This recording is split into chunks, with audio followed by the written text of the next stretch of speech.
السلام عليكم ورحمة الله وبركاته.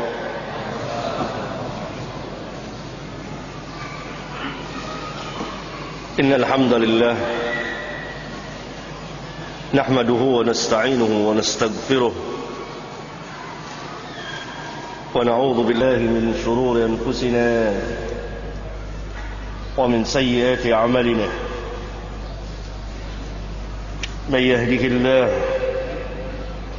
فلا مضل له ومن يضلل فلا هادي له، وأشهد أن لا إله إلا الله وحده لا شريك له، وأشهد أن محمدا عبده ورسوله. يا أيها الذين آمنوا اتقوا الله حق تقاته ولا تموتن إلا وأنتم مسلمون. يا أيها الناس اتقوا ربكم الذي خلقكم من نفس واحدة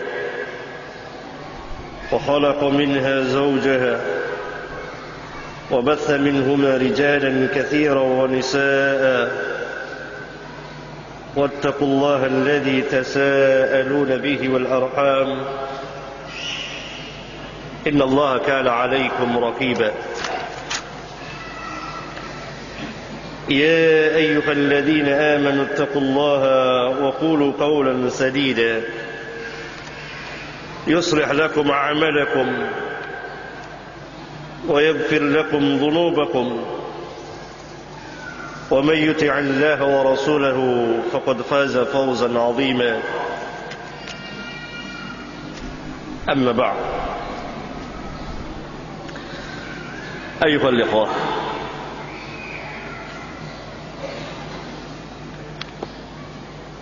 sungguh sangat mengembirakan kita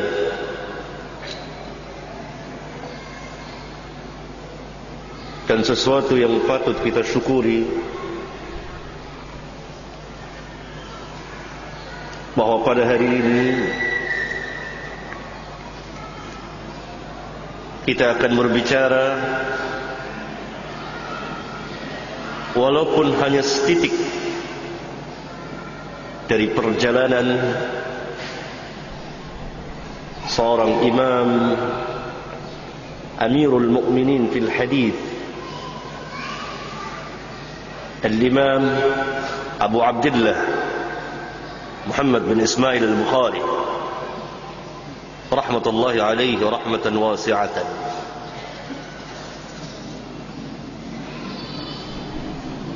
Yang pada masa hidupnya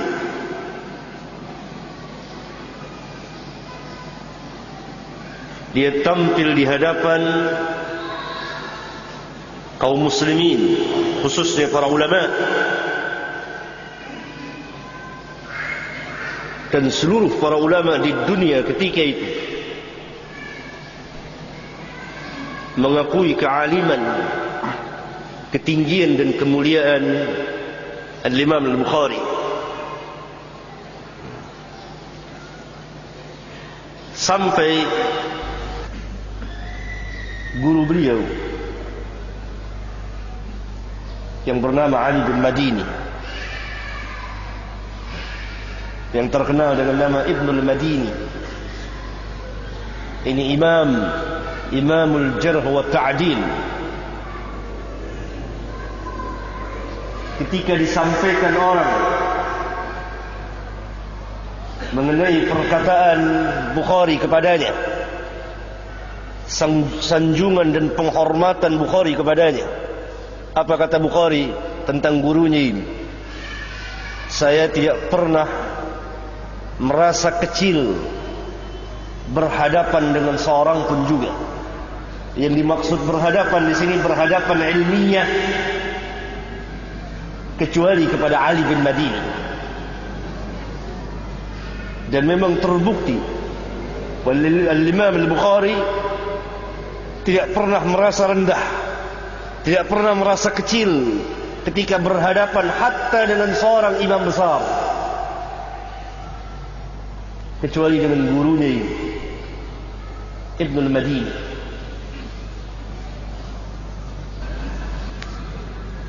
ketika Imam Ibnul Madini mendengar perkataan Bukhari yang disampaikan orang kepadanya, apa kata Bukhari? Apa kata Imam Ibnul Madini?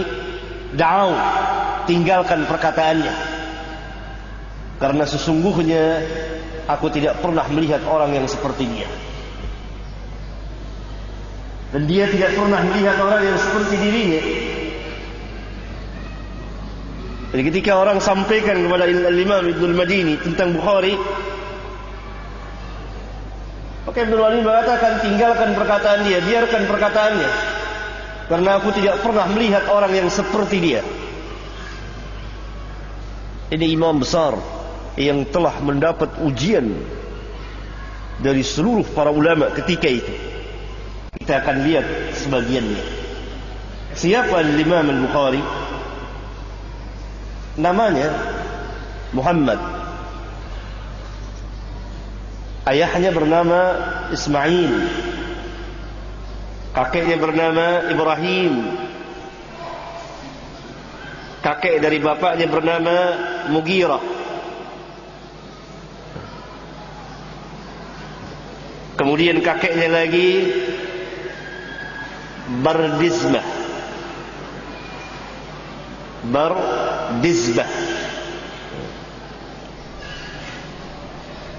Seorang yang beragama Majusi,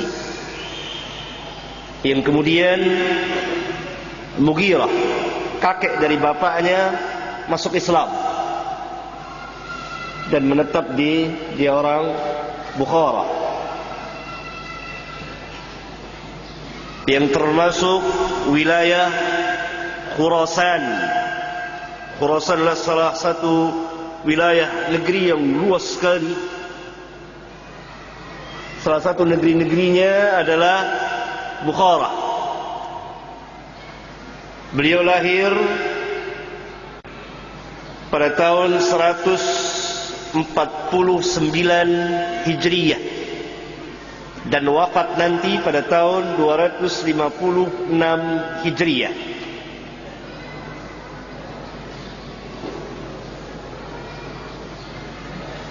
Berarti usianya 62 tahun.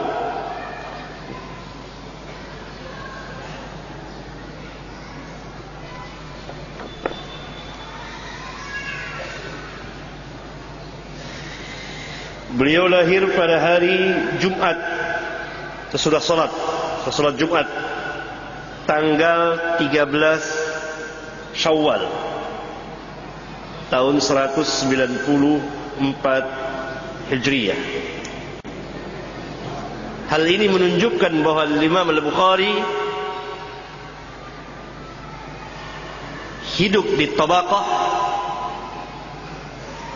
yang kelima kalau kita urut dari tabi'in. Selain dari sahabat,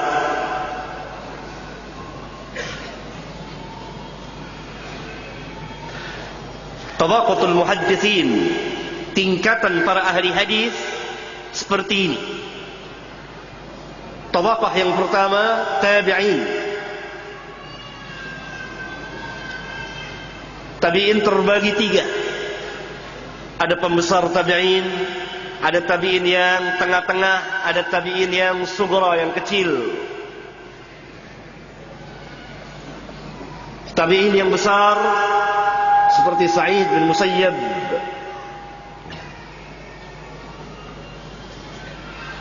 ada tabi'in yang sedang, wusta,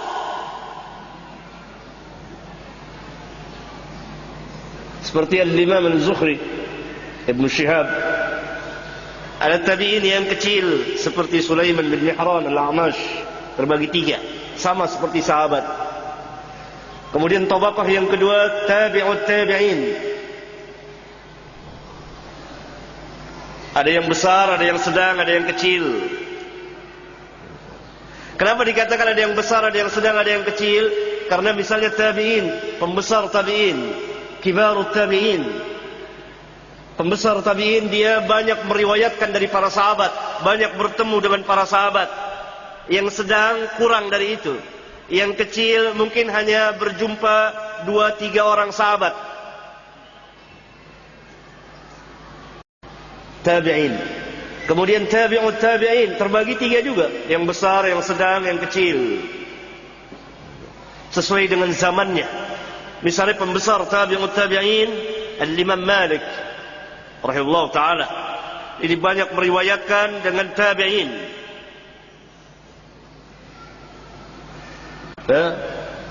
Sufyan Ats-Tsauri, pembesar tabi'ut tabi'in. Kemudian yang sedang seperti Sufyan bin Uyainah. Kemudian tabi'ut tabi'in kecil Al-Imam Muhammad bin Idris Asy-Syafi'i rahimahullah ta'ala.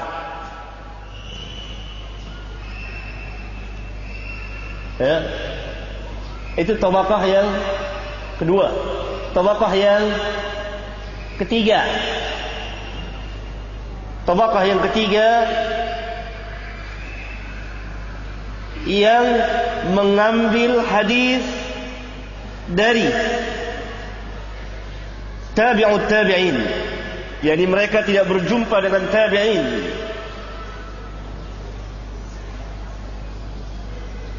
Mereka tidak berjumpa dengan tabi'in.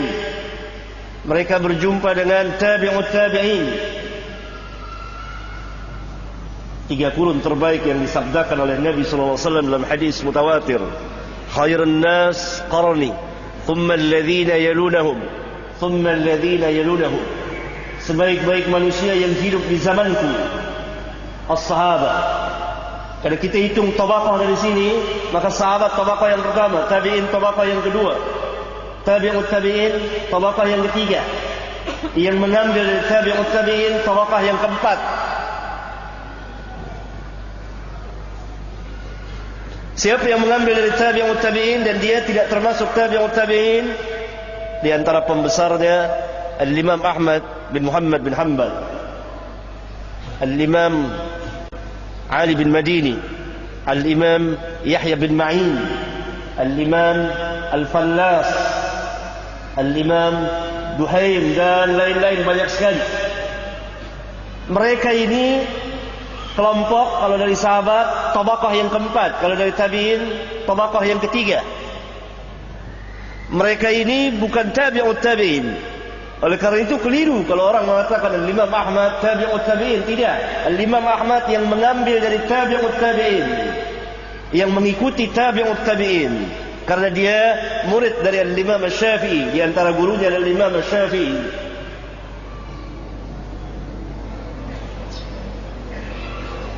Al-Imam Ahmad tidak berjumpa dengan Al-Imam Malik. Kalau Imam Malik pembesar tabi'ut tabi'in. Itu tabaqah, tingkatan.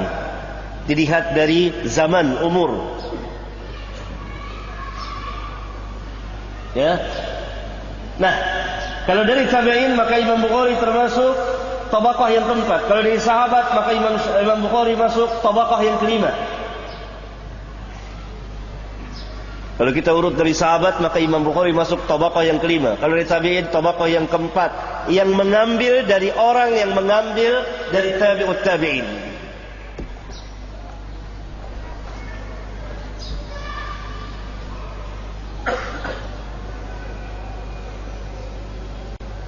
Tetapi guru-guru Imam Bukhari bertingkat banyak.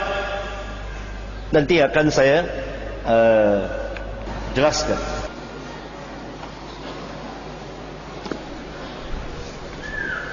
Ya ini Al-Imam Al-Bukhari yang mengambil hadis, yakni zamannya, tabaqahnya, tingkatannya setelah tabaqah Al-Imam Ahmad bin Hanbal.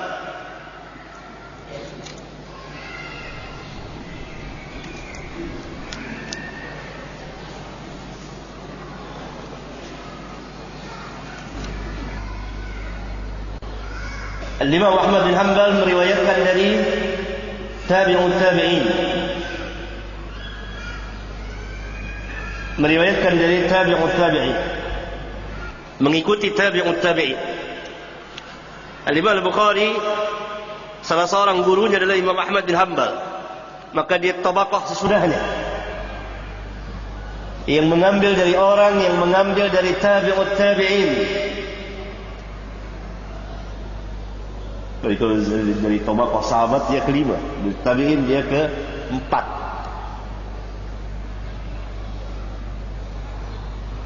Al-Imam Al-Bukhari punya syekh, guru yang dia mengambil hadis dari mereka sebanyak 1000 orang lebih syekh dia.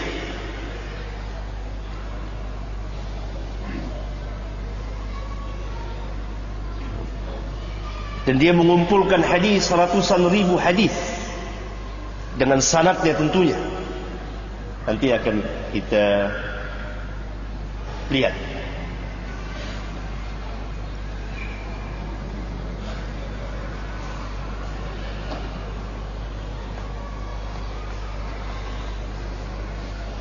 Kemudian setelah kita tahu di tabaqah mana Imam Al-Bukhari hidup, tergambar bagi kita bahwa Imam Al-Bukhari hidup pada zaman di mana hidupnya para imam besar. Di antaranya 3 imam yang sangat besar ketika itu, yang sangat menonjol.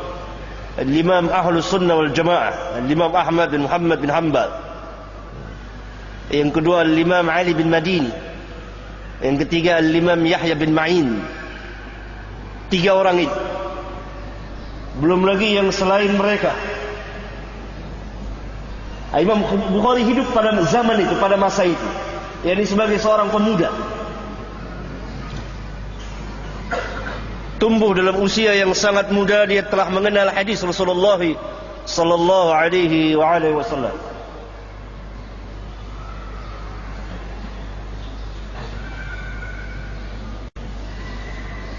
Nah, adapun tabaqah tingkatan guru-guru Bukhari itu bermacam-macam. Tabaqah yang pertama, di antara gurunya ada yang mengambil hadis dari tabi'in. Berarti gurunya tabi'ut tabi'in, guru Bukhari.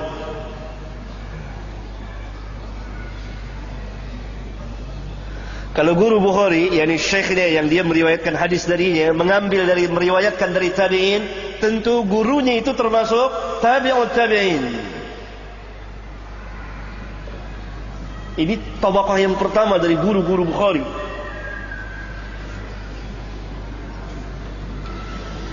Tabaqah yang kedua, sezaman dengan tabaqah yang pertama, tetapi mereka tidak mendengar dari para tabi'in yang thiqat, yang terpercaya.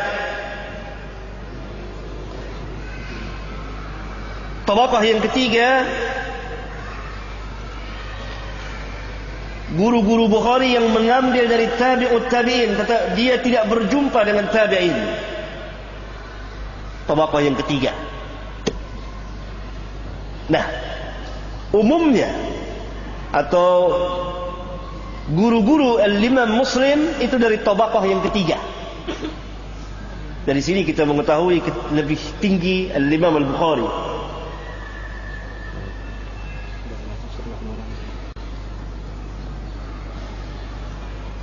Karena di antara guru al-Imam Al-Bukhari ada yang tabi'ut tabi'in.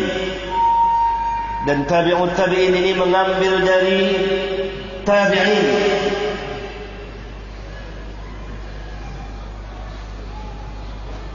Ini tabaqah yang pertama.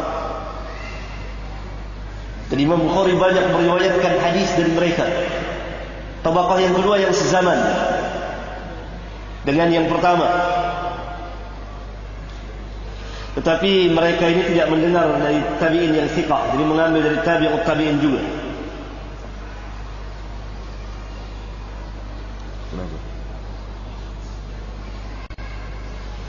Tabaqah yang ketiga,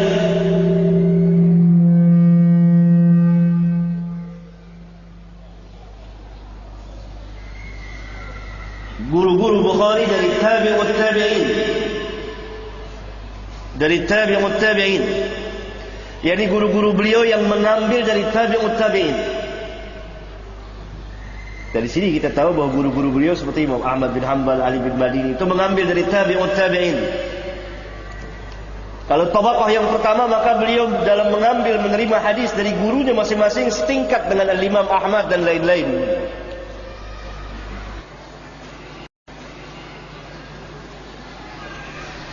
Ya, ini tingkatan guru-guru Al-Imam Al-Bukhari agar kita tahu ketinggian Imam Bukhari. Setelah kita tahu masa beliau hidup di tingkatan keberapa, di tabaqah keberapa. Dan kalau saudara membaca kitab Sahih Bukhari, ada ditulis haddatsana fulan. Pertama kali haddatsana fulan. Nah, ini guru beliau yang pertama. Guru beliau ini mengambil dari gurunya. Gurunya ini masuk dari golongan mana? Tabaqah tingkatan yang keberapa? Tadi sudah saya terangkan, yang pertama yang mengambil dari tabi'in. Berarti gurunya tabi'ut tabi'in. Tabaqah yang ketiga yang mengambil dari tabi'ut tabi'in. Berarti guru beliau tabaqah yang selain, yang sesudah tabi'ut tabi'in. Nah, perbandingan antara Imam Al-Bukhari dalam mengambil guru dengan imam-imam yang lain itu di tabaqah, di tingkatan yang pertama. Imam Muslim, setahu saya wallahu a'lam, tidak ada di antara gurunya yang mengambil dari tabi'in. Tapi Imam Bukhari, gurunya ada yang mengambil riwayat hadis dari tabi'in. Paham? Itu perbedaannya. Demikian juga imam-imam yang lain dari kutubus sittah. Berarti Bukhari menang setingkat dari jurusan penerimaan riwayat dari gurunya. Siapa guru Bukhari? Dari gurunya ada 4 tabaqah katakan. Bahkan Al-Hafidz bin Hajar mengatakan sampai 5 tabaqah tingkatan. Guru-guru Imam Al-Bukhari.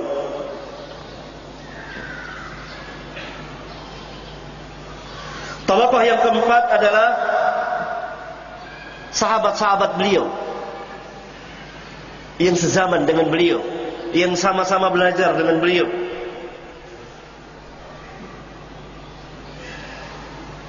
Ya.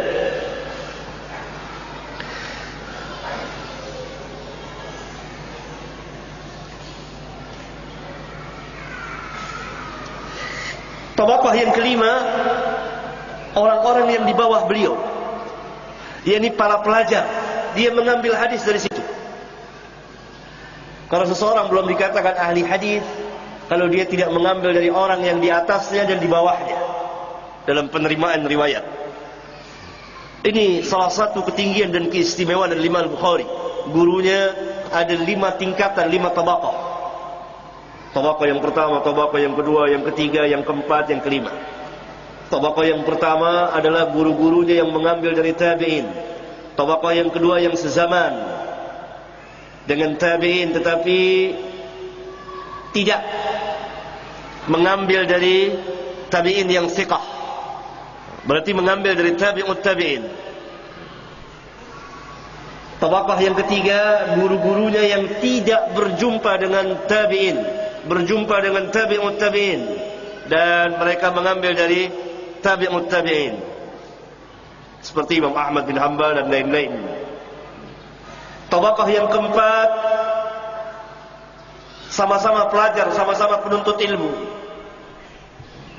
Tabaqah yang kelima, orang yang di bawah dia, diambil hadis dari situ.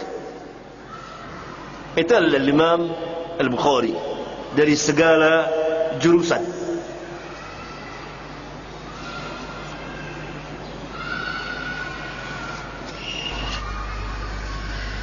Ayuhal ikhwah, Imam Al-Bukhari bapaknya bernama Ismail. Dan Imam Bukhari sendiri meriwayatkan, mencatat riwayat hidup bapaknya di kitab tarikhnya. Beliau mempunyai kitab tarikh. Karangan Bukhari banyak sekali. Kita hanya batasi dalam kitab sahihnya. Di kitab tarikhnya dia menulis seperti ini. Berkata Bukhari, "Sami'a abi min Malik bin Anas, wa rawa Hammad bin Zaid, wa safaha Ibn al-Mubarak bikilta yadayhi." Yang artinya, bapakku telah mendengar hadis dari Imam Malik bin Anas. Malik bin Anas al-Imam. Dan bapakku telah melihat Hammad bin Zaid. Ini seorang imam, dan bersalaman dengan kedua tangannya kepada Abdullah bin Mubarak, dan dia telah menyalami dengan kedua tangannya Abdullah bin Mubarak. Abdullah bin Mubarak dari tabi'ut tabi'in, Imam Malik dari tabi'ut tabi'in, bahkan pembesar tabi'ut tabi'in, Imam Malik. Berarti bapaknya juga perawi hadis, yaitu Ismail. Diriwayatkan ketika beliau lahir dalam keadaan matanya buta.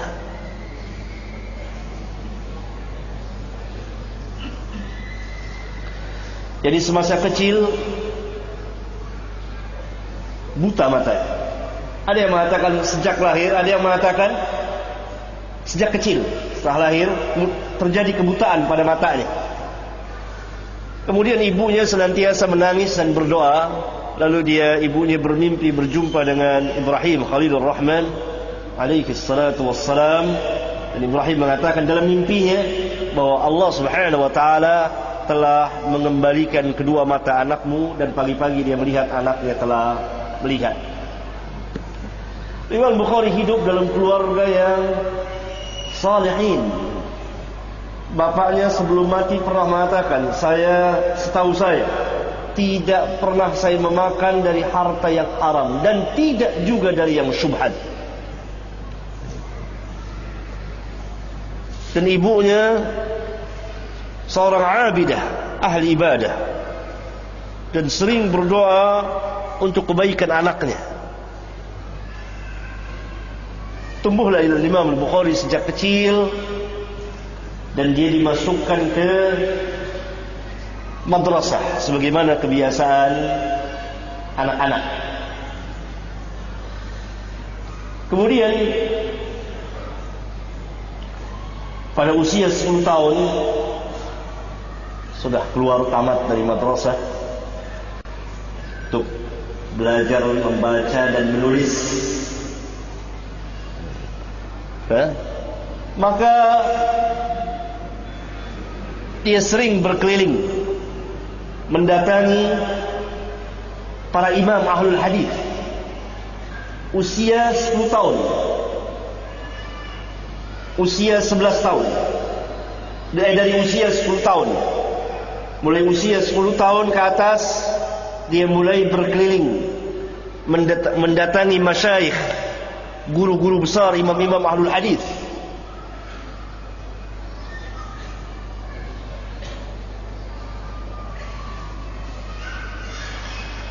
Kemudian satu ketika dia hadir di salah satu halqah majelis hadis salah seorang imam hadis. Dan biasa para muhaddis membacakan hadis kepada murid-muridnya. Kemudian dibacakan oleh syekh tersebut begini sanadnya: Sufyan an Abi Zubair an Ibrahim. Ada satu hadis yang dibawakan oleh syekhnya dengan sanad Sufyan an Abi Zubair an Ibrahim. Faqultu lahu, maka Bukhari menegur syekhnya, Inna Abu Zubair lam yarwi an Ibrahim. Sesungguhnya Abu Zubair tidak pernah meriwayatkan dari Ibrahim. Fantaharani, lalu gurunya membentak dia, yani diam. Faqultu lahu, aku berkata lagi kepada dia, Irji ilal asli, lihat ke catatanmu. Masing-masing muhaddisin punya catatan hadis. Haddatsana fulan fulan fulan fulan fulan. Fadakhala fanadhara fihi thumma kharaja. Kemudian gurunya masuk ke rumah, dia melihat catatan kitab hadisnya, kemudian keluar.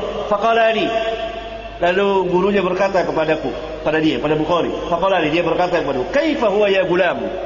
Bagaimana sebenarnya sanad hadis itu wahai gulam, wahai anak? Qultu, aku berkata, huwa Zubair bin Adi, bukan Abi Zubair al-Makki. Gurunya keliru. Zubair bin Adi ditulis, dia sebut Abi Zubair, yang sebenarnya Zubair bin Adi, tidak pakai Abi. Dan itu ada di catatan dia dengan hafalannya keliru, lupa.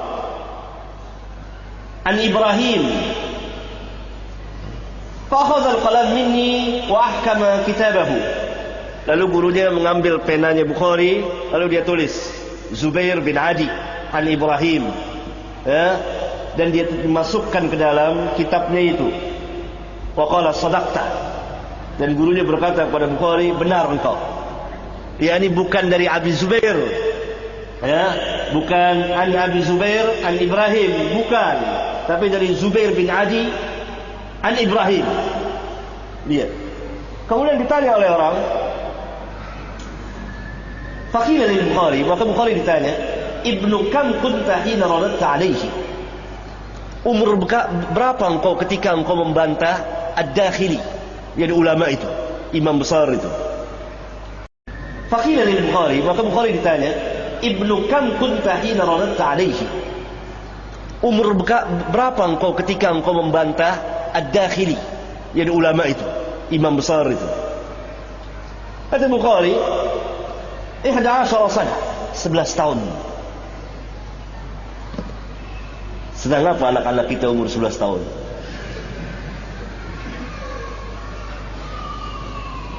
Orang biar tahu Bukhari umur 11 tahun, imam besar, dikritik di majelis hadis, sedang dibacakan hadis. An Sufyan, an Abi Zubair, an Ibrahim. Ditegur Bukhari, salah.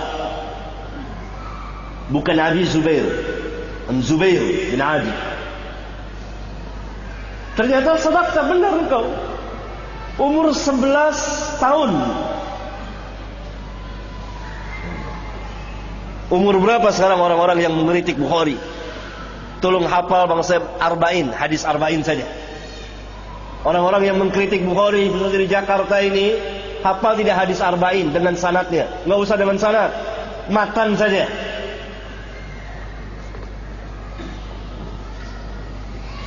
Di umur 11 tahun.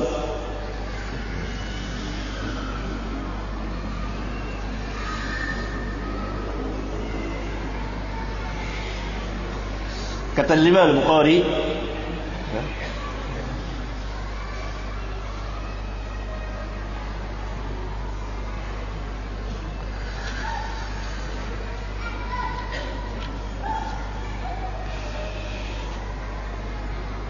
muridnya meriwayatkan dari beliau sebelum beliau wafat, sebulan kurang lebih sebelum wafat, dia mengatakan, berapa syekh, jumlah gurunya itu berapa yang dia riwayatkan hadis dari mereka. Kata Bukhari, katabtu an 1080 rajulan laysa fihim illa sahibu hadis.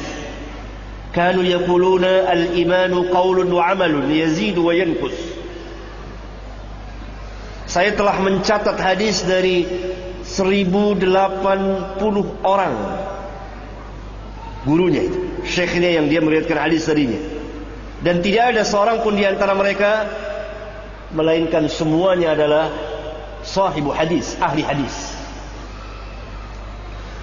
Dan mereka semua mengatakan al-imanu qaulun wa amalun yazidu wa yanqus. Iman adalah dengan perkataan dan perbuatan, bertambah dan berkurang.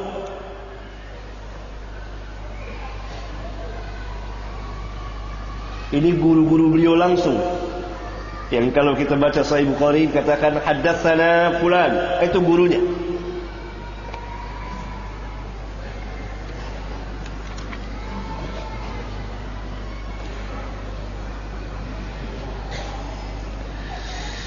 Adapun yang meriwayatkan dari Imam Al-Bukhari banyak sekali, tidak terhitung jumlahnya. Di antaranya yang paling terkenal Al-Imam Abu Isa At-Tirmidzi, jadi termasuk murid besarnya. Kemudian Al-Imam Abu Hatim Ar-Razi, kemudian Ibrahim bin Ishaq, kemudian Al-Imam Ibnu Abid Dunya, kemudian Al-Imam Ibnu Khuzaimah, ada riwayat hadis sahih Ibnu Khuzaimah, rawahu Ibnu Khuzaimah, dan seterusnya. Dan juga Al-Imam Muslim, Tetapi Imam Muslim tidak meriwayatkan dari beliau di kitab sahihnya, tetapi di kitabnya yang lain.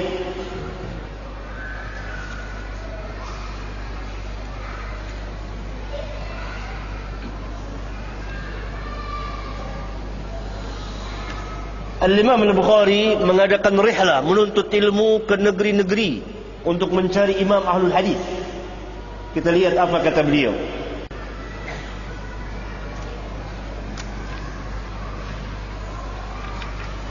Dalam usia belasan tahun, kurang lebih 13 tahun, hajjatu wa raja'ahi bi ummi wa takhalaftu fi talab al-hadis. Saya melaksanakan ibadah haji, yakni bersama ibuku dan saudaraku, karena dia sudah yatim sejak kecil. Dan ibuku bersama saudaraku Ahmad pulang ke negerinya.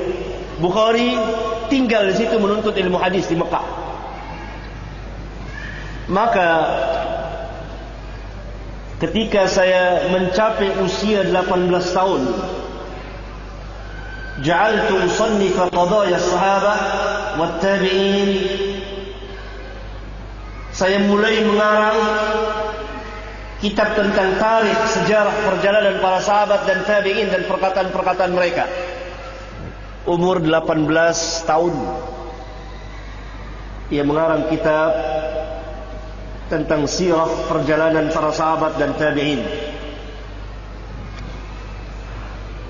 Dan dia tinggal di Mekah umur belasan tahun, dan dia berkeliling dari satu syekh ke syekh yang lain mencari hadis Rasulullah sallallahu alaihi wasallam.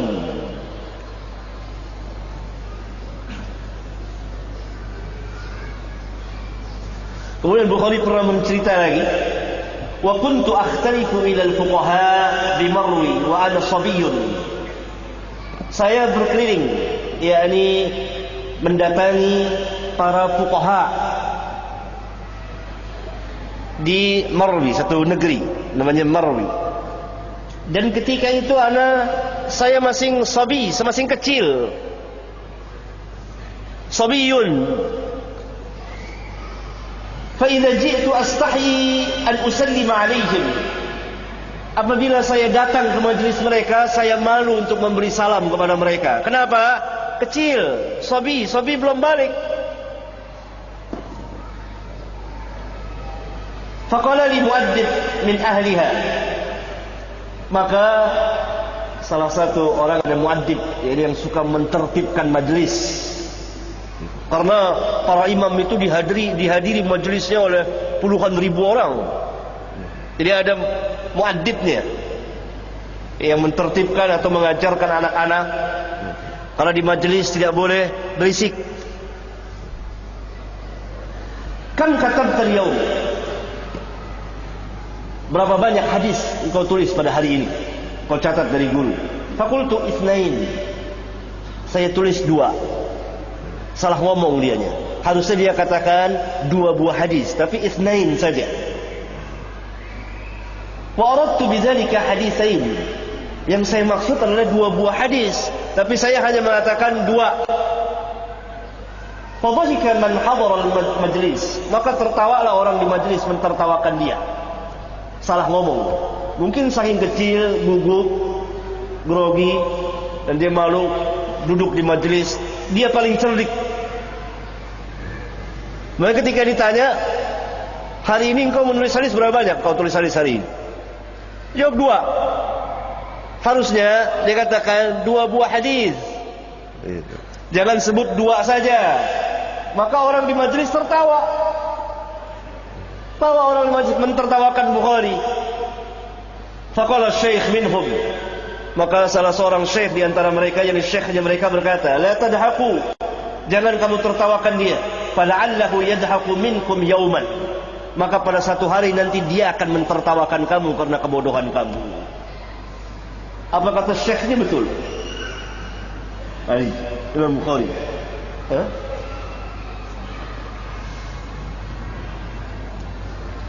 Kemudian kisah yang menarik dari Al-Imam Al-Humaydi. Kalau antum baca hadis pertama di Bukhari, nomor 1, dia mengatakan telah menceritakan kepadaku Al-Humaydi. Al-Humaidi ini imam besar. Imam besar. Murid dari Al-Imam Asy-Syafi'i. Apa kata Al-Humaidi? Kata Bukhari, dakhaltu al-Humaidi wa ana ibnu 18 sanah. Saya masuk ke majlisnya Al-Humaidi ketika itu usia saya 18 tahun. Wa bainahu wa bain akhar ikhtilafun fi hadis. Di antara Al-Imam Humaidi dan sahabatnya yang lain terjadi perdebatan, perselisihan tentang masalah sebuah hadis. Falamma basara bi Al-Humaidi qala, tatkala Al-Imam Al-Humaidi melihat Al-Imam Bukhari, dia berkata, qad jaa man yafsulu bainana, telah datang orang yang akan menyelesaikan perselisihan kita. Lihat, umur 18 tahun masuk menemui Imam Al-Humaidi. Ketika itu Al-Imam Al-Humaidi telah terjadi perselisihan tentang masalah sebuah hadis. Tidak ada yang bisa menyelesaikannya karena dua-duanya adalah imam. Masuk Imam Bukhari, kata Al-Humaidi, datang orang yang akan menyelesaikan perselisihan kita. Jadi nanti Imam Bukhari yang akan menentukan mana yang benar di antara dua orang ini. Umur 18 tahun. Fa'arada alayya, maka keduanya memperlihatkan, menjelaskan perselisihan mereka kepadaku. Faqadaitu lil Humaidi ala man yukhalifuhu, maka saya putuskan kebenaran atas Imam Al-Humaidi dari orang yang menyalahinya. Kemudian kata Bukhari, walau anna mukhalifahu asarra ala khilafihi thumma mata ala da'wahu lamata kafiran.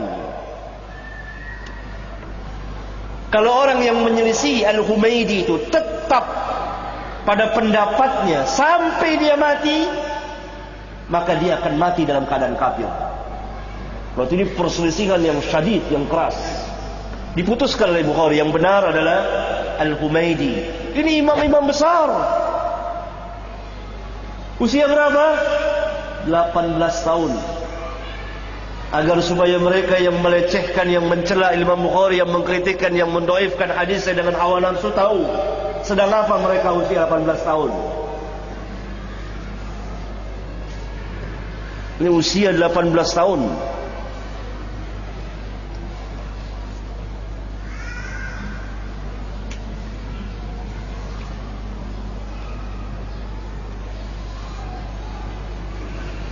Kemudian kejadian yang menakjubkan lagi.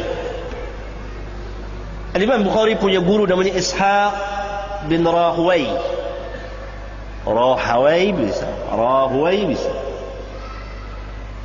Setelah Al-Imam Al-Bukhari mengarang kitab tarikh kabir, bisa dibeli di toko-toko kitab. Kemudian dia perlihatkan kepada gurunya Ishaq. Lalu Ishaq, imam besar ini, memperlihatkan kitab ini kepada Amir waktu itu. Amir Abdullah bin Tahir. Kata Imam Ishaq apa? Ayuhal Amir, ala urika sihran. Wahai Amir, mau aku perlihatkan kepadamu sebuah sihir? Yani kitab ini amat menakjubkan. Tidak ada orang bisa mengarang seperti ini. Lalu Amir Abdullah bin Tahir melihat kitab tarikh itu. Fanadhara fihi Abdullah fata'ajjaba fihi wa qala lastu afhamu tasnifahu. Lalu dia lihat, dia baca, takjub dia, dan dia berkata, saya tidak paham karangan ini. Lalu dia tidak paham tingginya karangan ini. Enggak ada yang bisa paham itu kecuali para a'immah. Itu kitab tarik, sampai gurunya sendiri mengatakan, ya Amir, mau saya perlihatkan kau sebuah kitab sihir. Jadi amat menakjubkannya kitab itu. Bukan kitab sihir pedukunan, tapi secara lughah, bahasa yang amat menakjubkan orang.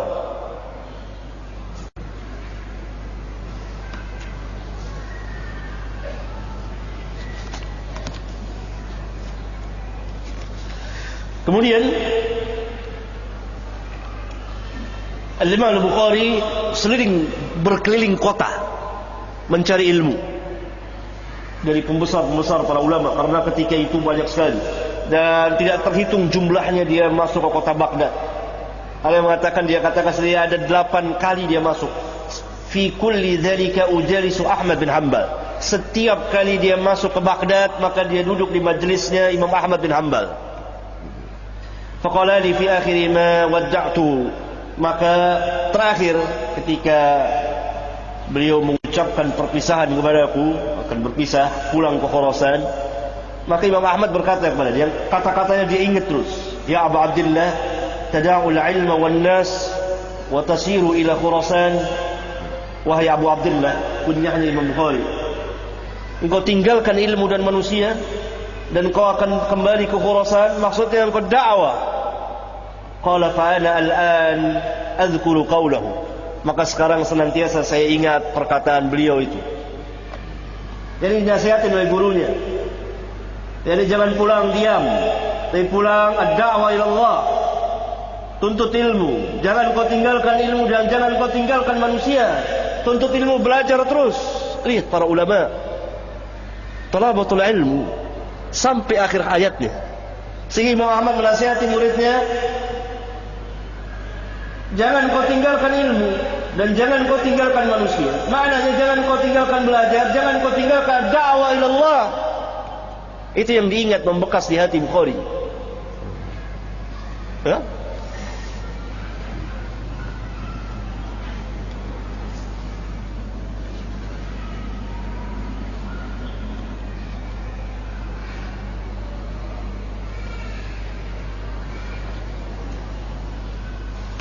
Al-Imam Al-Bukhari orang yang tidak kenal waktu dalam menuntut ilmu. Hatta sampai bajunya usah, hatta sampai jauh malam, dan berulang-ulang kali dia bangun di waktu malam, seolah-olah tidak pernah lelah dalam menuntut ilmu. Seorang sahabatnya menceritakan kepada kita, saya pada satu malam pernah berada di rumahnya, rumah Bukhari. Saya hitung dia bangun di waktu malam berapa kali untuk mutalaah kitab. 18 kali bangun. Tidur, bangun, nyalain lampu, mutalaah kitab, hadis. Tidur lagi, bangun lagi, tidur lagi. 18 kali. Dan ini bukan kejadian sehari. Itu sering diriwayatkan oleh sahabat-sahabatnya ketika berada di rumahnya. Tidur, bangun, tidur, bangun, tidur, bangun. 18 kali bangun. Untuk apa? Mutalaah. Selain beliau qiyamul lail.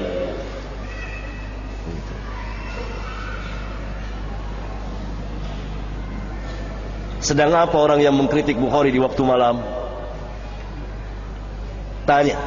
Sedang apa orang yang mengkritik Bukhari waktu malam? Berapa lama, berapa banyak dia bangun? Dia mutalaah. Dia belum baca hadis ketika lampu waktu itu belum seperti ini. Pelita. 18 kali dalam semalam. Sejenak tidur, bangun. Sejenak tidur, bangun.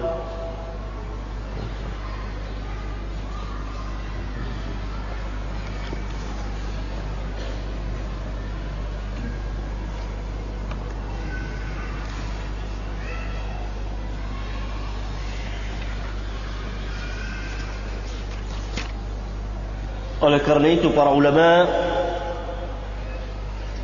sangat mengagumi Imam Al-Bukhari, baik yang hidup di zamannya, yang bersama dengan dia, termasuk guru-gurunya, kawan-kawannya, dan yang sesudahnya.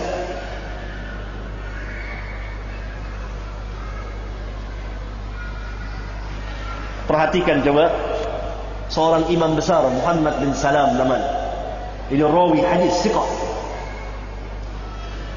Kalau dia buka majelis, kemudian Imam Bukhari masuk, gemetar dia. Lihat kewibawaan Imam Bukhari. Imam Bukhari sudah usia 40-50 tahun, tidak, sobi. Apa kata rawi ini? Kata Muhammad bin Salam, "Kullama dakhala alayya hadha as-sabi tahayyartu wal tabasa alayya amrul hadis wa ghairihi." Setiap kali masuk anak kecil ini kepada saya heran dan gugup, tersamar urusan bagi saya, baik dalam masalah hadis maupun masalah lainnya. Grogi. Setiap kali masuk Bukhari, dan kullama dakhala alayya hadha as-sabi,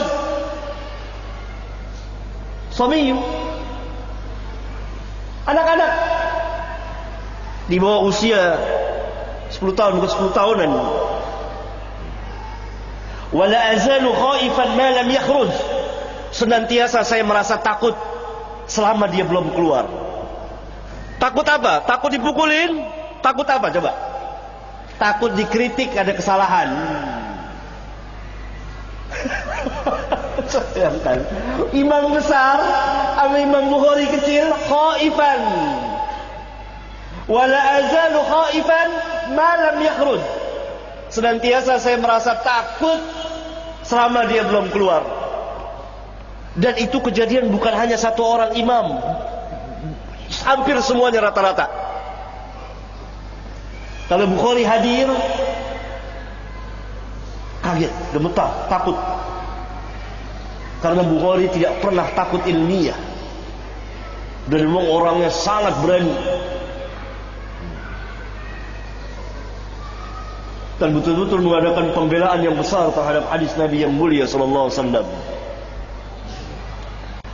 Maka para imam kalau sudah selesai ngarang hadis, ini dari guru-gurunya kasih ke Bukhari. Kalau tidak ada yang dikoreksi oleh Bukhari, aman.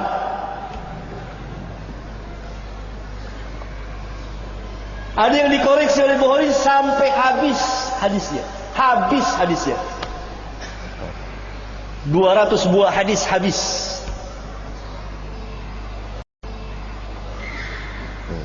Tapi Bukhari punya adab yang sangat tinggi sekali.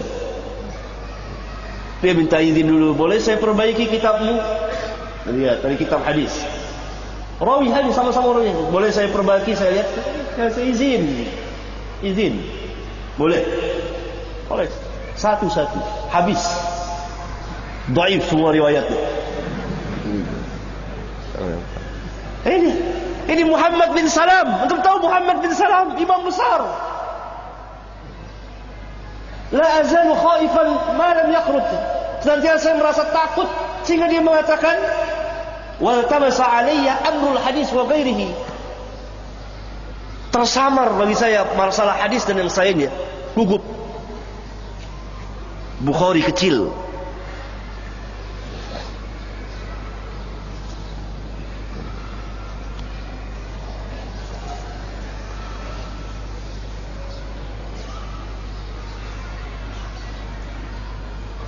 Kemudian Abu Ja'far berkata, aku pernah mendengar Abu Umar Sulaim bin Mujahid berkata, kuntu inda Muhammad bin Salam al-Bikandi. Ini dia Muhammad bin Salam al-Bikandi. Dia berkata, "Lau ji'ta qablu la ra'aita sabiyan yahfazu 70,000 hadis." Kalau engkau datang sebelum ini, engkau akan melihat seorang anak kecil yang hafal 70,000 hadis.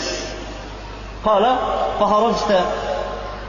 Lalu dia faharajtu fi talabihi hatta lahiqtuhu. Lalu saya keluar, yakni kata Abu Umar Sulaim bin Mujahid, saya keluar, saya cari anak itu. Lalu saya ketemu Bukhari, dia katakan, "Anta alladhi yaqul inni ahfadhu 70,000 hadis." Engkau yang berkata tadi saya hafal 70,000 hadis. Kata Bukhari, qala na'am, iya, wa akthar, lebih banyak dari itu. ولا أجيئك بحديث من الصحابة والتابعين إلا عرفتك مولد أكثرهم ووفاتهم ومساكنهم. Tidak aku riwayatkan kepadamu, tidak aku bacakan kepadamu sebuah hadis dari sahabat dan dari tabi'in, melainkan aku jelaskan kepadamu tanggal lahirnya kebanyakan dari mereka, wafatnya mereka, tempat tinggalnya mereka. Walastu arwi hadisan min hadis as-sahaba wa tabi'in illa wali min dzalika aslun ahfazuhu hifdhan an kitabillahi wa sunnati Rasulillah sallallahu alaihi wasallam. Dan tidak aku riwayatkan sebuah hadis dari hadis sahabat dan tabi'in melainkan saya mempunyai catatannya dan saya hafal seperti Al-Quran dan saya menghafal hadis Rasulullah sallallahu alaihi wasallam. Luar biasa kepercayaan dirinya itu.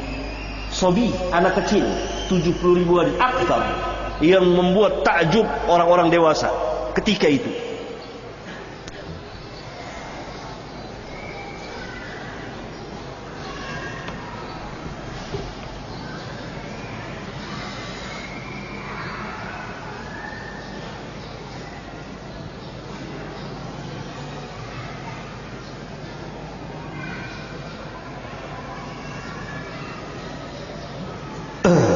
Kemudian ini lebih menakjubkan lagi. Ada seorang imam namanya Qutaibah bin Sa'ad, ma'ruf. Lalu dia ditanya tentang orang yang mentalak istrinya dalam keadaan mabuk.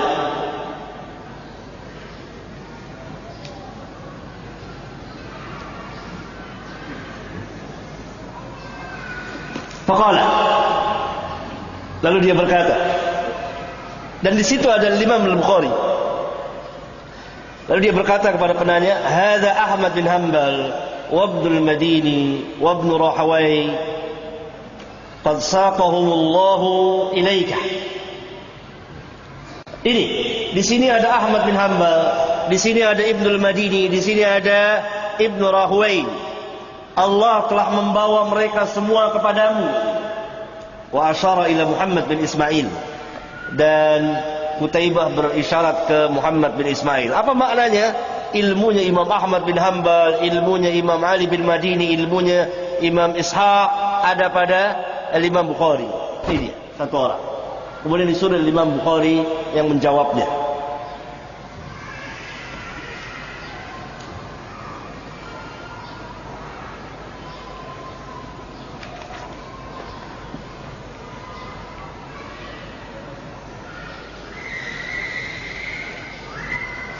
Ketika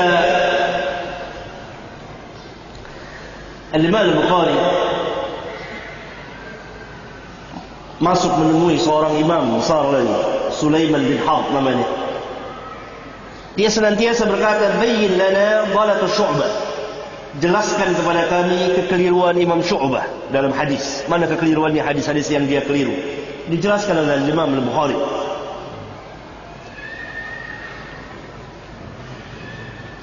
Kemudian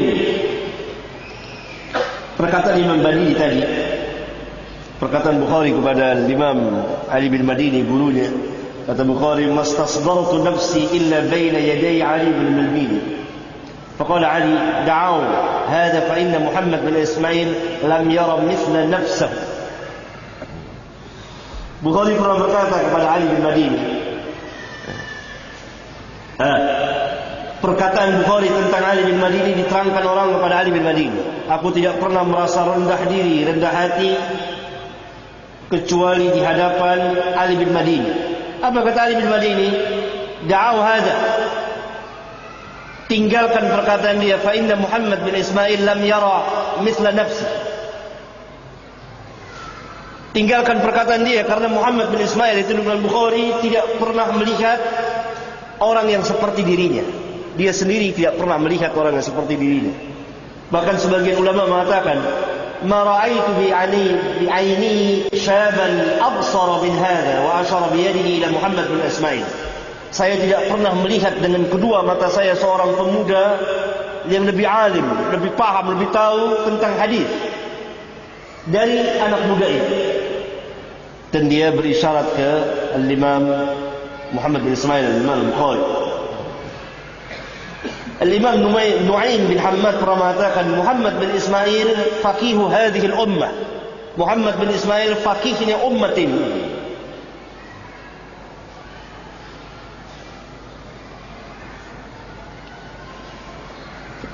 Oleh karena itu, saking cerdiknya dan pinternya dan hampir-hampir tidak salah, maka teman-temannya seperguruan ingin kalau Imam Bukhari salah dalam hadis.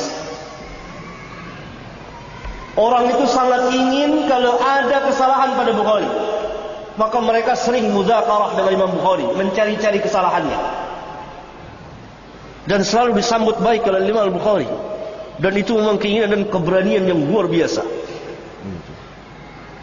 Tidak penakut orangnya, berani berhadapan. Maksudnya berani ilmiah. Ya, dia lihat salah satu contohnya.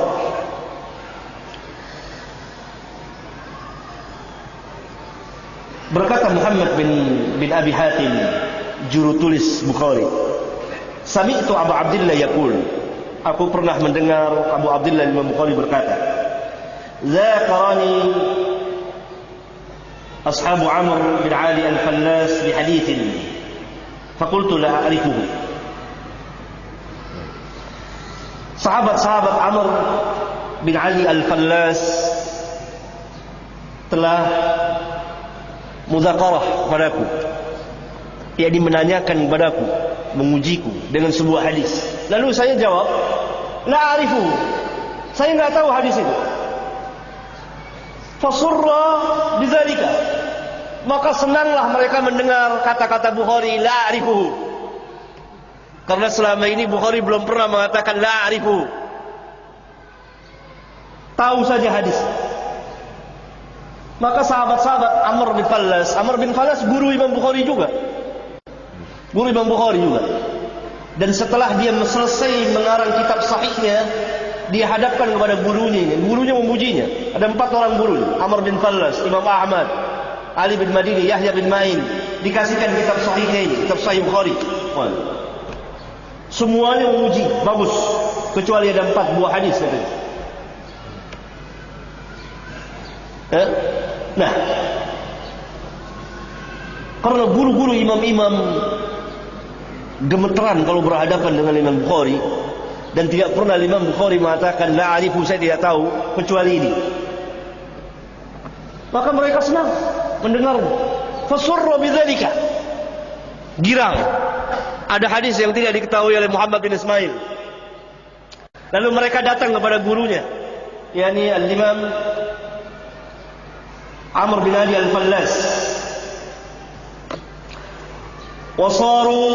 Wasaru ila Amr fa akhbaruhu.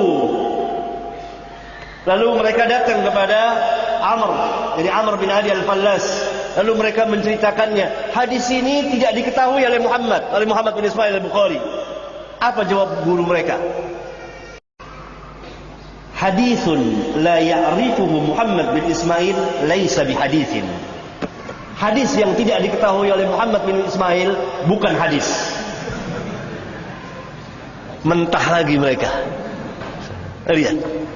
Hadisun la ya'rifu Muhammad bin Ismail laisa bihaditsin.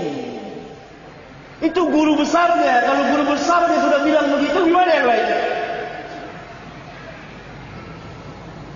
Lihat. Ini Muhammad bin Ismail Imam Bukhari. Ini imam-imam besar yang menyaksikan. Bagaimana kita hidup di zaman dari orang-orang yang kecil umur dan kecil ilmunya, mau mencoba mendhaifkan Bukhari tanpa ilmu. Para ulama mengkritik Bukhari dengan ilmunya dari zaman ke zaman. Para muhadditsin, bukan para pengikut hawa nafsu, dari orang-orang Rafidhah, Syiah. Ayo Bukhari.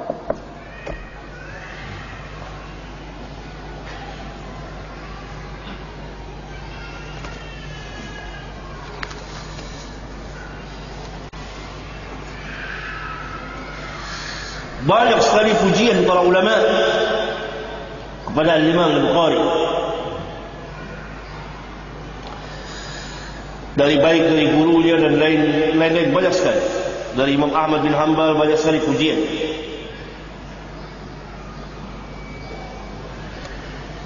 Bahkan Muhammad bin Bashar pernah berkata,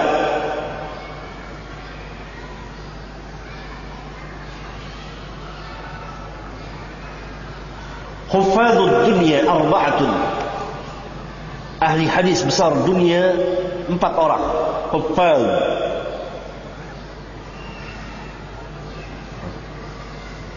Yang pertama Abu Zur'ah bin Ray, kata Muhammad bin Bashar, Abu Zur'ah bin Ray tinggal di Ray. Yang kedua Al-Imam Ad-Darimi di Samarqandi tinggal. Yang ketiga Muhammad bin Ismail di Bukhara.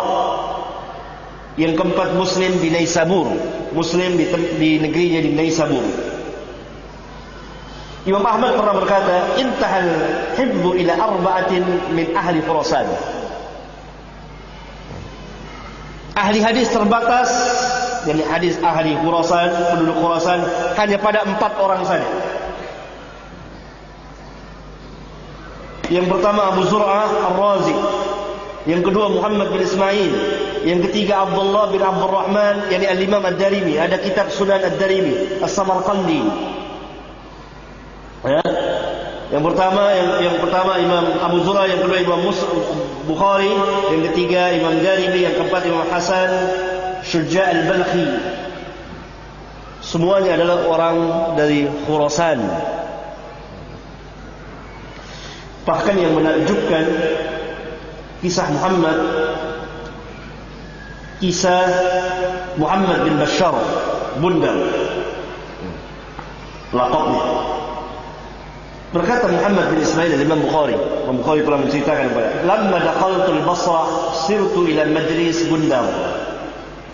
Ketika saya datang ke negeri Basrah, Irak, saya masuk ke majlis Al-Imam Muhammad bin Bashar, yaitu laqabnya Bundar. Falamma waqa'a basarahu alayya qala min aina al-fata. Ketika pandangan matanya tertuju kepada aku, dia bertanya, wahai pemuda, dari mana engkau? Bundar itu sudah mengenal nama Imam Bukhari, tapi belum tahu fisiknya, secara orangnya belum kenal. Namanya sudah dikenal. Kemudian Imam Bukhari berkata, qultu min ahli Bukhara, dari penduduk Bukhara. Faqala li, lalu Bundar berkata, kaifa tarakta Abu Abdullah? Bagaimana engkau tinggalkan Abu Abdullah di sana? Dia tidak tahu Imam Bukhari. Ya. Fa'amsaktu. Lalu kata Imam Bukhari, dia diam. Lihat tawadu'nya. Tawadhu. Tidak dikatakan saya Bukhari, enggak, dia diam. Biar orang lain yang mengatakannya. Fa'amsaktu. Faqalu, lalu mereka yang di majlis mengatakan, faqalu lahu, yarhamukallah, huwa Abu Abdullah.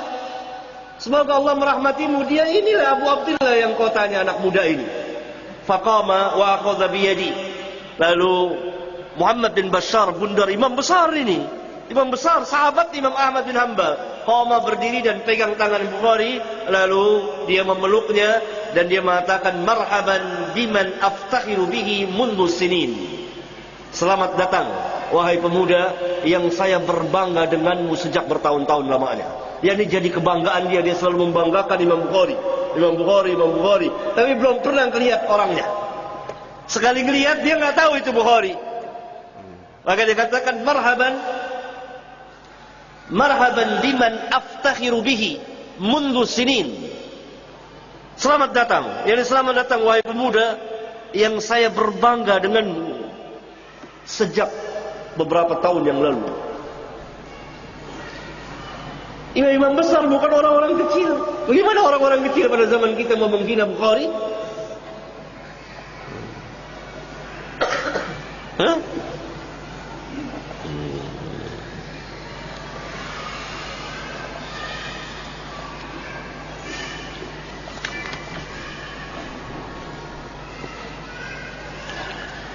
Cerita tentang ini, tentang Imam Bukhari, tidak ada habis-habis, sanjungan pujian para ulama.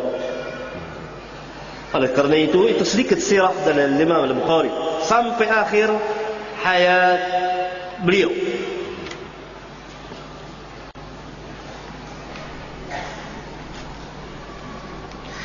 Bahkan Imam Muslim pernah mengatakan, ya ustadzul ustadzin, wahai ustadznya para ustadz, wa sayyidul muhaddithin, penghulunya para muhaddithin, wa tabibul hadis, dokternya hadis, fi ilalihi, dalam ilat-ilatnya.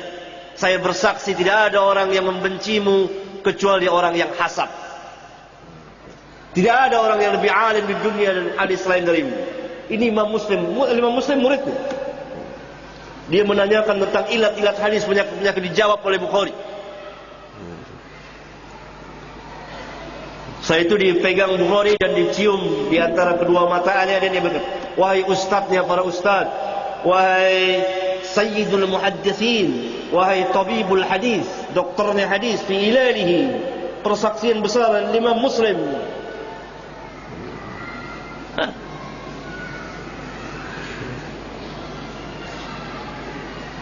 Nah, itu Bukhari.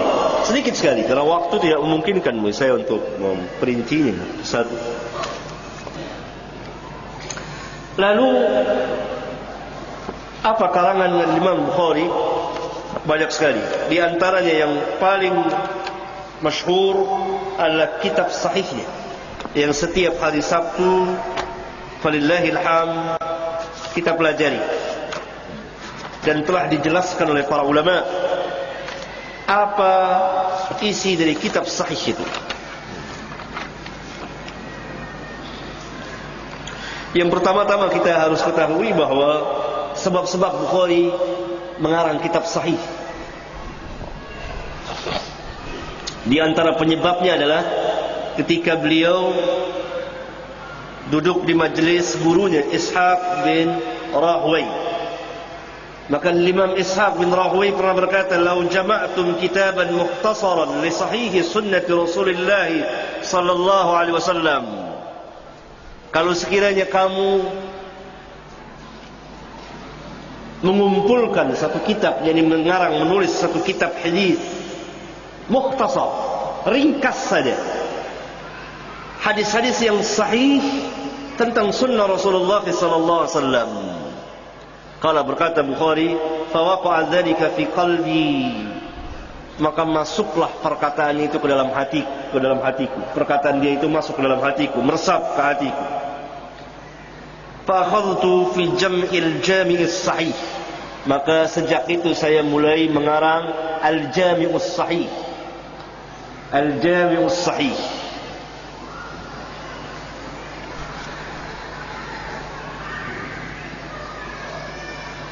Dari 600.000 hadis diseleksi oleh Imam Al-Bukhari, dan kata beliau, lam ukharrij fi hadha al-kitab illa sahihan wa ma taraktu min as-sahih akthar. Tidak saya keluarkan di kitab ini, tidak saya takhrij, tidak saya keluarkan satu pun hadis di kitab ini melainkan yang sahih, illa sahihan wa ma taraktu min as-sahih akthar. Dan hadis-hadis sahih yang saya tinggalkan, yang saya tidak masukkan ke dalam kitab sahih ini banyak sekali. Berarti yang beliau masukkan ke dalam kitabnya sebagian dari hadis-hadis sahih. Tidak seluruh hadis sahih ada di kitab beliau. Di kitab Jami'us Sahih, itu kitab Sahih Bukhari.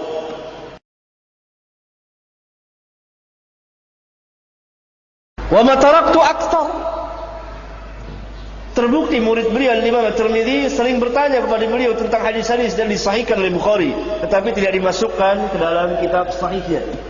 Dan beliau pun menulis hadis-hadis sahih di kitabnya Adabul Mufrad dan tidak masuk ke Sahih Bukhari.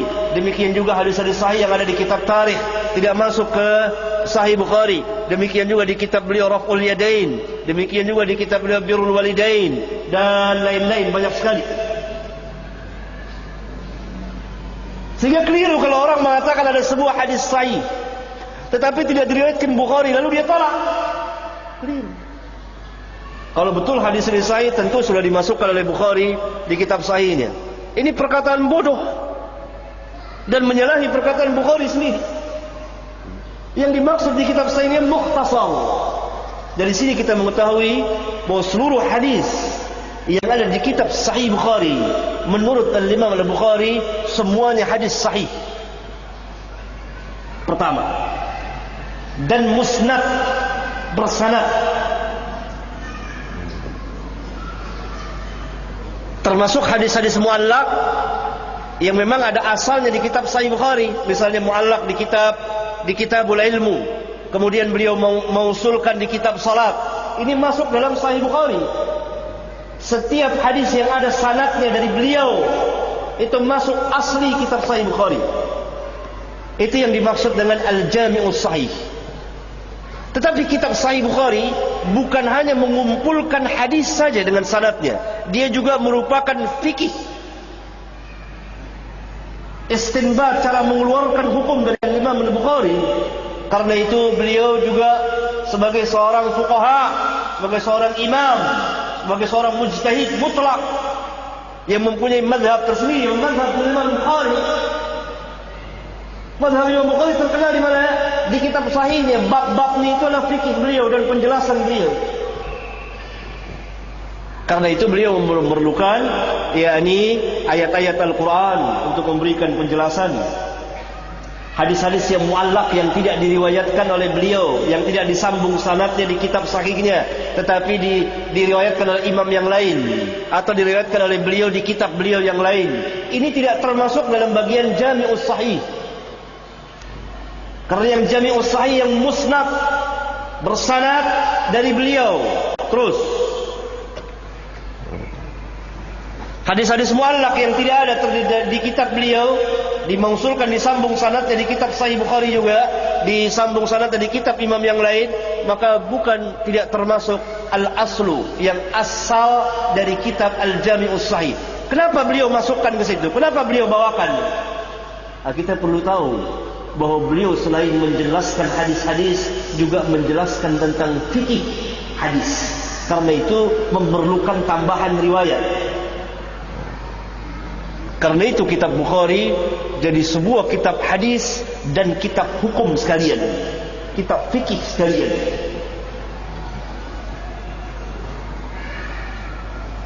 Kawan-kawan yang hadir di majelis Sabtu tentu tahu saya sering menjelaskan riwayat-riwayat tersebut, ya.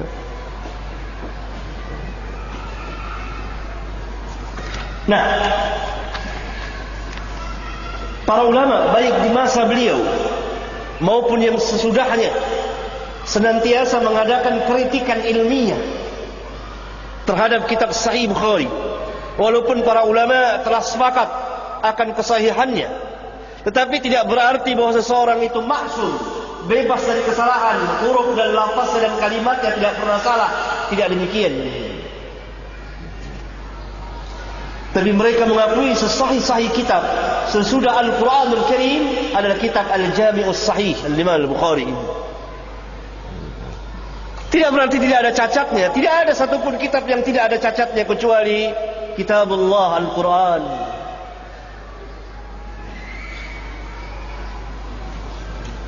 Maka siapa saja, kata ulama, yang mendhaifkan hadis di Bukhari, dia berhadapan pertama dengan Imam Bukhari. Karena Imam Bukhari tadi kan mengatakan, lam ukharrij fi hadzal kitab illa sahihan. Tidak saya keluarkan di kitab ini satupun hadis melainkan hadis sahih.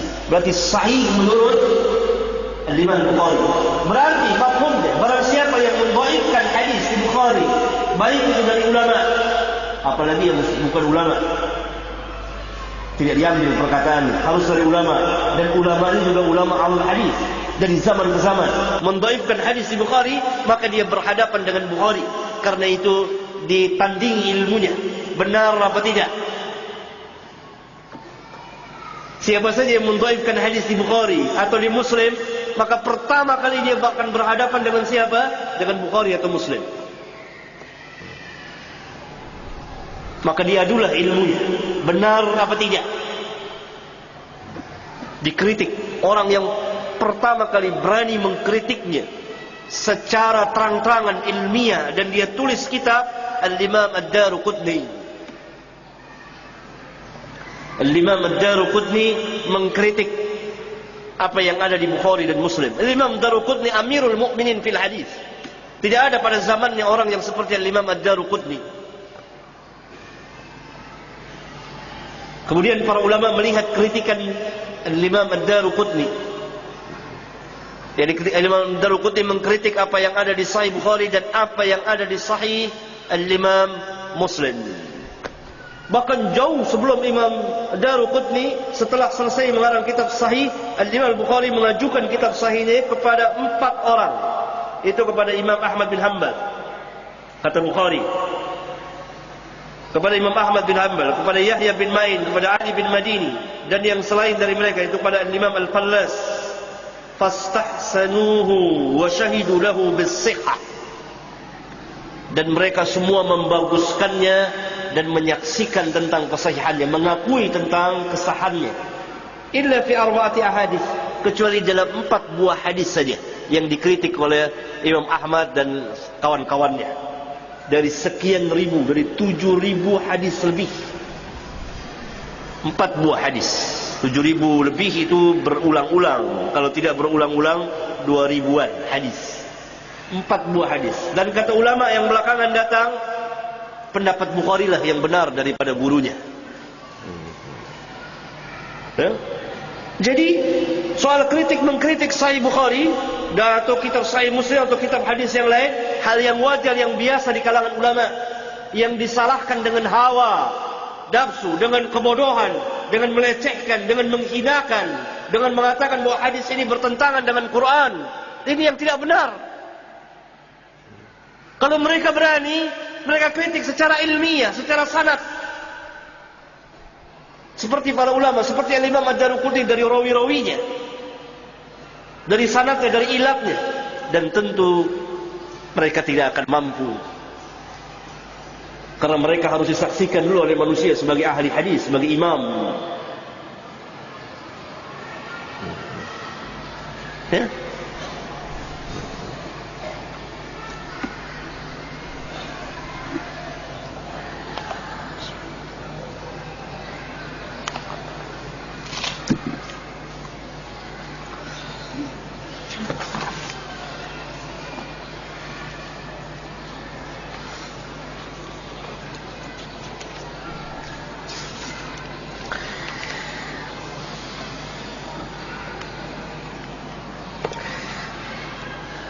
Dari sini kita mengetahui sebab Bukhari mengarang kitab dan maudhu isi dari kitab Sahih Bukhari. Sebab-sebabnya itu sudah tahu. Isinya apa? Pertama, mengumpulkan hadis-hadis sahih secara ringkas, mukhtasar. Berarti masih banyak hadis-hadis sahih yang tidak diriwayatkan dimasukkan oleh Bukhari di kitab sahihnya. Demikian juga oleh Imam Muslim. Yang kedua, beliau menjelaskan maksud dari hadis tersebut, yakni fikih hadisnya. Itu maudhu isi dari kitab Sahih Bukhari.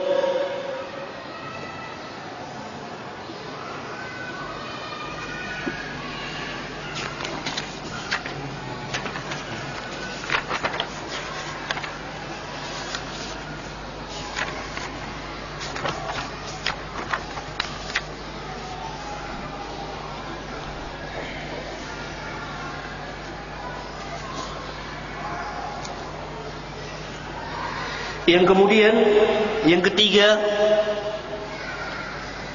Al-Imam Al-Bukhari telah memberikan persyaratan di kitab sahihnya bagi rawi-rawi atau hadis yang akan dia masukkan ke dalam kitab sahihnya. Yang pertama, rawi-rawinya harus terpercaya, thiqatun.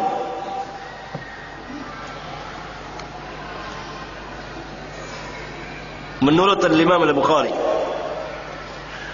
Selain itu beliau mensyaratkan antara seorang rawi dengan rawi yang lain harus ketemu, berjumpa, tidak cukup sezaman. Ini mengenai sanadnya bersambung. Kemudian yang ketiga, tidak ada ilat, penyakit yang tersembunyi di dalam hadis-hadis yang beliau masukkan di kitab sahihnya ini.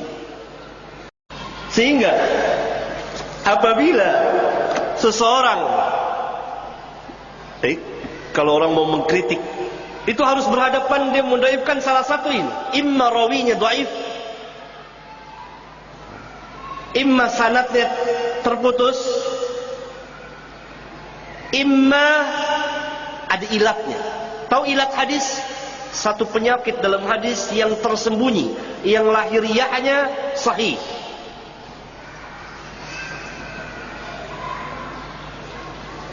Mereka mengkritik begitu? Tidak. Para imam mengkritik begitu. Satu di antara tiga ini, rawi-rawinya ada yang kurang siqah. Tetapi Bukhari mempunyai kecerdikan yang luar biasa, yang seolah-olah seorang terkapar berhadapan dengan Bukhari itu. Ada di kitab sahihnya rawinya yang hafalannya dibicarakan. Itu ada sebagiannya dari segi hafalannya. Tetapi rawi ini punya penguat dari jalan yang lain, tidak berdiri sendiri. Baik hadis itu dikeluarkan oleh Bukhari di kitab sahihnya atau oleh imam yang lain, sehingga diketahui bahwa yang jadi pegangan bukan rawi itu, tapi yang jadi pegangan hadis itu sendiri. Paham?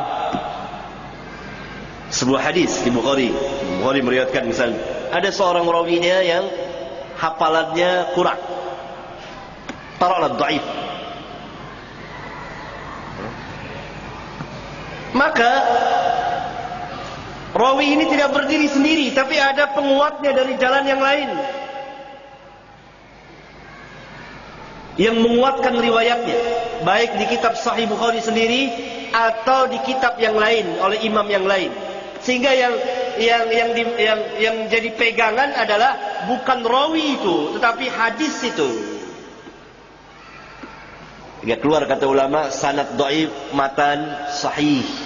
Kenapa? Sanad ini dhaif tapi matannya didukung oleh riwayat yang lain, jadi sahih. Begitu Imam Bukhari. Dan itu bisa hanya ada dua orang rawi yang betul-betul dibicarakan, sehingga dikatakan dhaif. Tetapi keduanya ini tidak berdiri sendiri.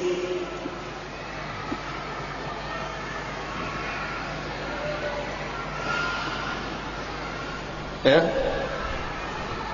Kemudian, begitu caranya. Dan Imam Daruqutni seperti itu.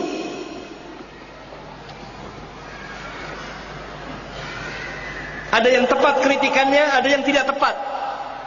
Ada kritikannya itu tidak langsung mendhaifkan. Imam Bukhari mensyaratkan rawi ini siqah, tetapi kenapa rawi ini hanya hasan derajatnya gitu. Mungkin siqah menurut Bukhari, tidak siqah menurut yang hasan menurut yang lain. Maka harus berhadapan dengan Bukhari dari tiga jalan ini. Rawi-rawinya siqah, sanadnya bersambung dalam arti satu orang rawi memang betul-betul ada perjumpaan dengan rawi yang lainnya. Dan yang ketiga, tidak ada ilat penyakitnya.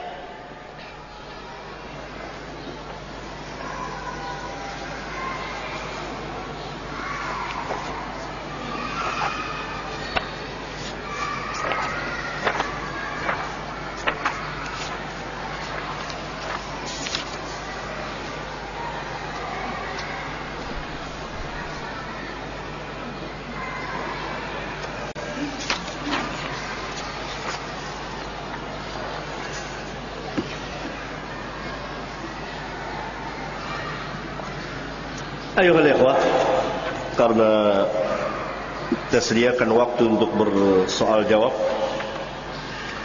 barangkali kita cukupkan sampai sini dan kita lanjutkan dengan soal jawab untuk meluaskan pembahasan ini. Dan kalau ada sesuatu antum dapat di Sahih Bukhari, ditanyakan.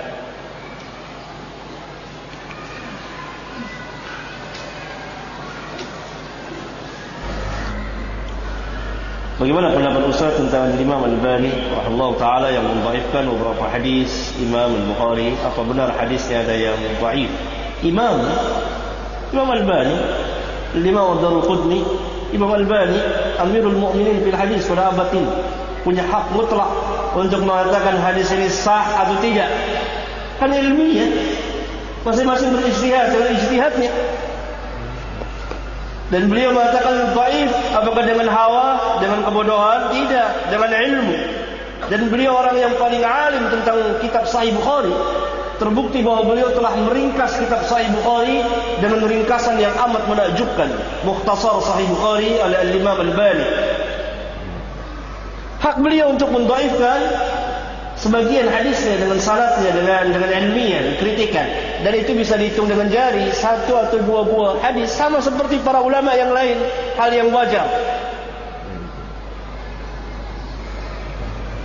Yang tidak wajar dan aneh, orang-orang juhala, orang-orang yang bodoh, dengan hawanya dan kebodohannya dia seenaknya mendhaifkan hadis tanpa keadilan dan ilmu, tidak tegak dengan ilmu dan keadilan. Harusnya kalau hadis dengan ilmu hadis.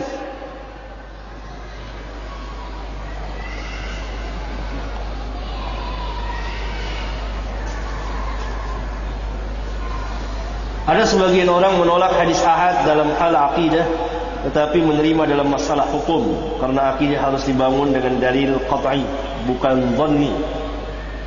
Pertanyaan, apakah Imam Bukhari membagi hadis menjadi mutawatir dan ahad? Apakah ada riwayat yang menerangkan pernikahan beliau? Kata ini enggak ada di pembicaraan kita. Beliau Abu Abdullah punya anak. Tidak ditanyakan kalau masalah ini. Imam Bukhari membagi hadis mutawatir dan ahad. Ma'ruf, ini adalah salah satu bagian dari ilmu hadis. Hadis mutawatir dan hadis ahad. Tetapi pembagian ini tidak mempengaruhi sedikit pun juga tentang pelaksanaan dasar hukum. Pegangan. Tidak ada pengaruhnya. Hadis mutawatir dan ahad dipakai untuk akidah dan hukum. Sama saja. Hanya dikatakan mutawatir untuk menunjukkan ketinggian derajat dari jurusan banyak dan sedikitnya orang yang meriwayatkan hadis. Karena hadis yang sampai kepada kita itu ada dari melalui jalur yang begitu banyak, ada jalur yang sedang, ada jalur yang sedikit. Ada yang hanya beberapa orang, hanya ada yang satu orang saja yang meriwayatkan. Seperti hadis innamal a'malu binniyat. Berapa orang yang meriwayatkan? Satu orang, Umar bin Khattab. Hadis itu berbicara apa? Berbicara tentang akidah, berbicara tentang hukum. Apa kita akan tolak? Ini mazhab yang sesat dan menyesatkan dari kaum Mu'tazilah yang dahulu dan yang sekarang.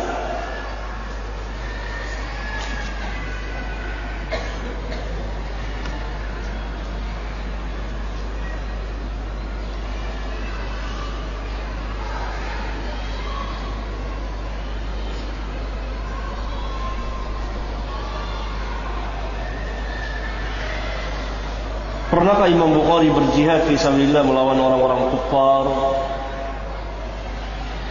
Perlu antum tahu, pada zaman itu apabila terjadi peperangan antara kaum muslimin dan orang-orang kufar dan khalifah memerintahkannya, mereka berangkat. Perintah khalifah ada dua, perintah khusus kepada para tentara saja, tidak kepada para yang selainnya. Ada perintahnya secara umum. Mereka berangkat. Para imam ikut berperang.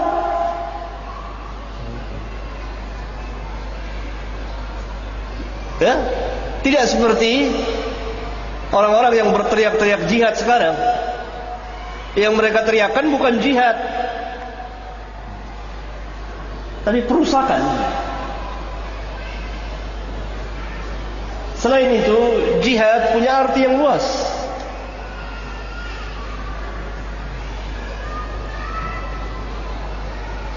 Salah satu jihad besar yang dilakukan oleh para imam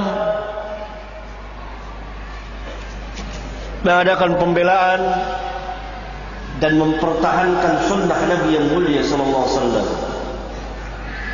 Ini jihad fi sabilillah.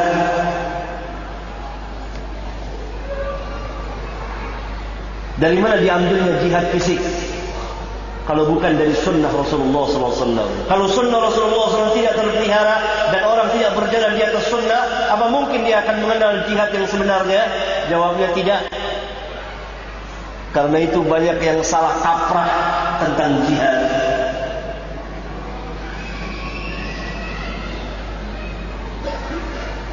Ngebom sana ngebom sini namakan jihad.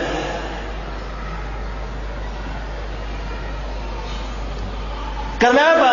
Karena mereka tidak berjalan di atas sunnah. Karena mereka tidak tahu sunnah Rasulullah SAW.